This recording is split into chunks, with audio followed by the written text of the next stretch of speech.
Alright, so you can see what I was talking about with Hmong. Here is the diagram of the inventory, phonological inventory for American Sign Language. Right? Now this is a visual language, this is a signed language, but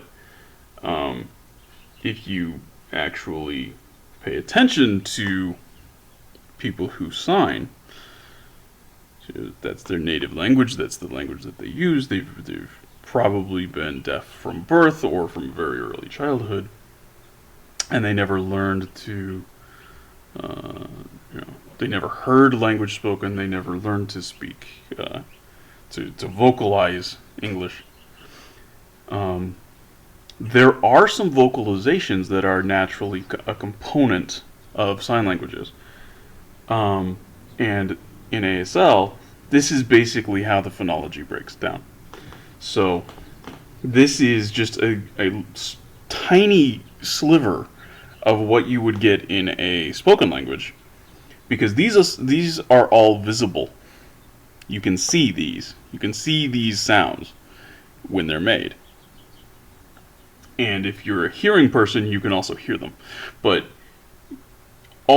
everyone in the deaf community can perceive these articulations, right?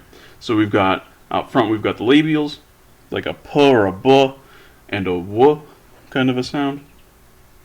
You've got a dental, like a th or a t or something like that. So like t, the, something along those lines.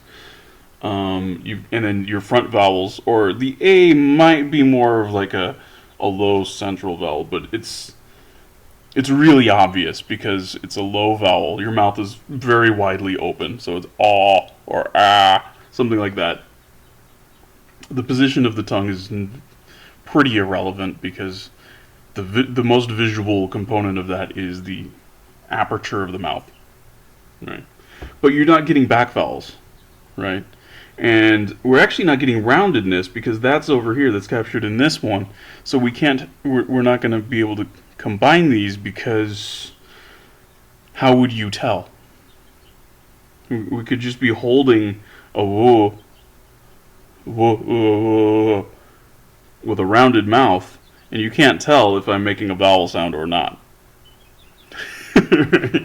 So, yeah, that we don't get back vowels, we don't get rounded vowels, really. That doesn't happen. So, just things that happen at the front of the mouth, and then we do get some fricatives or affricates. There's a little bit further back in the mouth, but they're still extremely visible. You can still see the tongue, what it's doing, and you can see that what the tongue is doing is different from what it's doing here with this like dental T kind of thing, which is different from a normal American English T, right? So this is American Sign Language. So these people are growing up around American English speakers who are using alveolar T's, or more alveolar at least. But the T sound that they're using is different from that because it's easier to see what's happening. It's easier to see the tongue with a dental T. And notably, these labials and dentals is exactly where the lateral release can occur in complex onsets in Hmong. So it pairs up exactly with what you can see. Unambiguously. This is not me making up stories. This is not me philosophizing. This is the actual phonological inventory, phonemic inventory of American Sign Language. And it is almost exactly the list of things that L can go with in Hmong.